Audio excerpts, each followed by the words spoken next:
Okay, so today's video started by me borrowing a pen from someone in my pen club, writing a couple of lines with it, and then instantly going to see if I could pick one up to add to my collection because I love how it wrote so much. So here we are. So what I have here is from Franklin-Christoph, and this is more for the nib than the pen, but the pen I believe is going to be great as well because this is a color material that I've actually wanted for probably since 2014 or so, the first time I saw it, but I hadn't really decided to pick one up for some reason or another, but the time was right. So let me get this out of the paper here because I'm sure that's nice and loud on the microphone. Get that paper put to the side. And here we go. So Franklin-Christoph, and I've done a video of a Franklin-Christoph pen, my first one that I got earlier this year, and I'll put a link to that as a little card. And what this one is this is a Model 3M in the antique glass. And you can see we've got the box, just empty that out there. We've got a card here that just talks about Franklin-Christoph with contact information, kind of a little card of who packed the order, which is cool.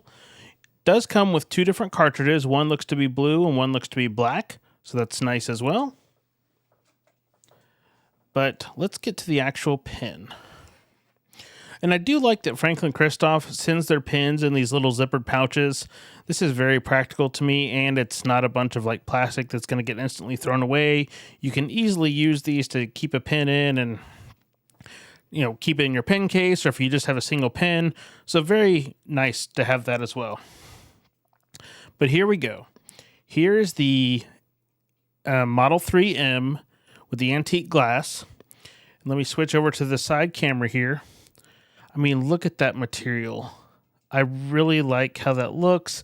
Reminds me of the old Coke bottles type glass. And if you'll notice, I believe the reason why this is the 03M is that there's not a clip on this. The model that I borrowed from my pen club friend Nick was a Model 46, which is very similar to this in design, and his was in Italian ice, not the antique glass, but I could not be happier with how this looks. I've always seen this color, and it's just always been great.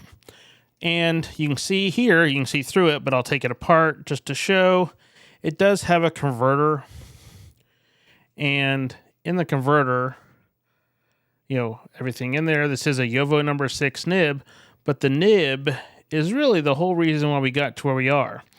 This is a Nagahara ground needlepoint that Franklin-Christoph sells. And like I said, I've been prepping to remake my extra fine nib video, and I'm including grinds this time. So I've been, seeing what I have, seeing what I can source either through borrowing. And like I said, I borrowed Nick's.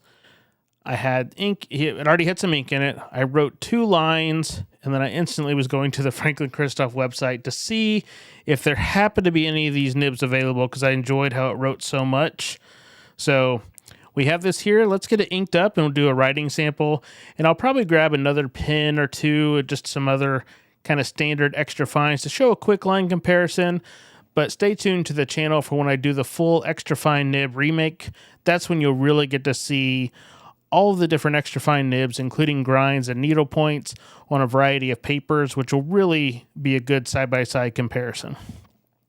So as I said, we're going to ink this up, and the ink that I'm going to put in this is actually the same ink that Nick had in his, because I liked the theory behind it. He uses it for art and document. I'm going to put the DeAtramentis Document ink in here, the Document Black. I figured that's a good one to use as like a lining pen because it is such a fine line. I scribble every so often. I'm not an artist, but I do like to scribble. And this is going to be a good pen to use for in journal and things like that to outline. And as you can see, I did on my live stream recently, I picked up the Pengineer 3D ink station, and this is my first time getting to use it on a video because with filming it does act as a third hand where I'm not worried about that ink bottle spilling out and over everything now, so that's always nice as well. Just have that down in there. Getting a nice fill, wipe that off a little. And there is the little sponge on the ink rack. I haven't used that yet. I've just still been using some of these shop paper towels I keep at my desk to wipe off the bottom of the nib. Eventually I'll try the sponge thing out, but especially with this ink being a pigmented document ink, it's probably not the best time to use it on a sponge. So let's get this all closed up. I'll get that ink bottle put off to the side and closed, grab some paper, and we'll do a little bit of writing. So let me get all this cleared away, and I'll be right back. Okay, so here we go. We have some paper. This is my A5 Shiranami plotter, and this is actually some loose leaf Tomoe 52 that I've punched that I have in here. So let's just do a quick bit of writing with this, and like I said, I'll grab another pen or two, probably just to show kind of a quick line comparison for this video, but be sure to stay tuned for when I do the full remake. So this is the Franklin-Christoph Model 03M with DeAtramentis Document Black.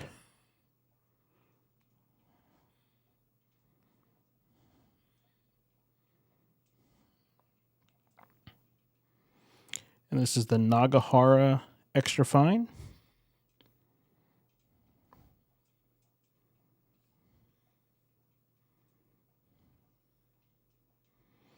And you can see just from that how thin the line is. And let me hold it up closer, and I'll zoom into what I can. I'll take the full sheet out of the plotter once I get a couple other pins written on there. But you can see that's a nice fine line already. And sometimes with really fine nibs, it's not smooth. It kind of scratches when you write. And this is a very smooth writing experience with a very fine nib, which is different, which I like. And I think that's what drew me to it after writing such a little bit with the one I was borrowing, is how that was just a different experience. Because I am used to a lot of extra fine nibs. So that was just a unique variant that jumped out to me. Okay, so in terms of other pins to compare, I just grabbed these two because they're going to be very similar in the Platinum Ultra Extra Fine and then my Pilot 912 with the posting nib. Those are both some of the finest production nib pins, I would say, potentially. So let me do a quick similar writing there.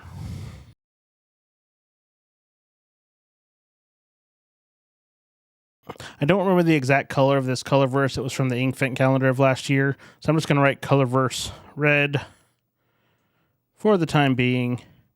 And then this is the Ultra Extra Fine 14 karat nib. And then do similar with the posting nib. This is the Lamy Crystal Amazonite. And this is the Pilot PO nib.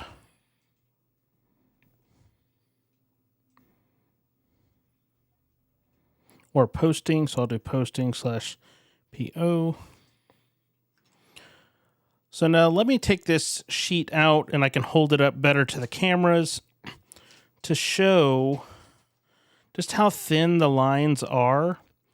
And, you know, why this really jumped out to me as a must-own nib. So let me switch over to the side camera here. So starting out there, you can see we've got the Nagahara grind at the top, the Ultra Extra Fine in the middle, and then the posting nib at the bottom.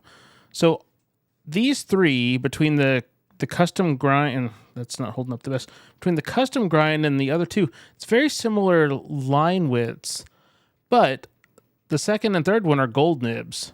We're getting almost a smoother, better writing experience out of the Steel Yovo 6 with the Nagahara grind on it, which I find interesting as well.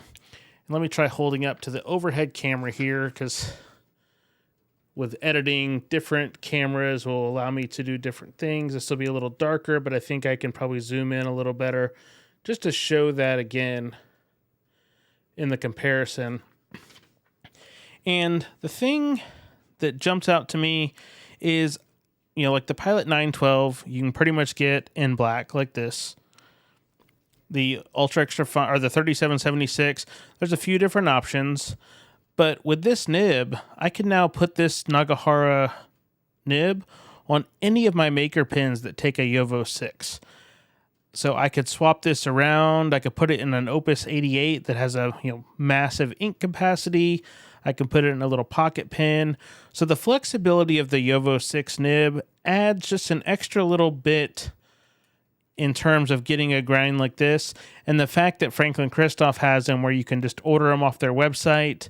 Nibs, I could have ordered just a nib by itself, but I kind of use this as a reason to pick up one of these antique glass pins. So you don't have to do that, but for me, it was a way to justify a pin material that I've always wanted. So it's a win-win in my book. And just even now, writing just on this kind of neoprene desk mat, it still is smooth. And this pushes in a little bit as you write. You don't get variation off this, but you wouldn't expect to in, essentially a needlepoint nib. But look at how well it shows that. Switch over here. Look at how well it shows the color, and that ink shows through. So having that pigmented permanent ink in there, that's just going to be great to use for notes on the sides and the plotters and the Bible size and the A5 size with my calendar throughout the week. So I really look forward to adding this in. And then, like I said, as I'm prepping for the remake of my extra fine nib video, I think this is going to be a crucial part of that now as a grind that's easily accessible if you're not going to a pen show where you get a chance to talk to a maker, where you can go to the Franklin-Christoph website, place an order, and have this within a couple of days. That's a big win in my book, especially since you could put it in a pen that you potentially already own that's sitting at your house. So I appreciate you taking some time to follow along in this prep series for my extra fine nib remake video. And once again, I do like to ask, do you own this nib? Do you own any of the other Franklin-Christoph custom grinds, be it the SIG in 14 karat, some of their cursive italics or others? Leave me a comment and let me know what other Franklin-Christoph nibs you have or pens. Do you own a pen in this antique glass material that looks like old school Coke bottles? Or do you have something in the Italian ice or one of the colors? Let me know what you have. It's always interesting to see how people go about choosing what materials they're going to get their pens made out of as well. And don't forget to be sure you're subscribed so that when I release new videos like that extra fine nib comparison video, you'll be notified so you can watch that. And until next time, thanks for watching, and I'll see you on the next video.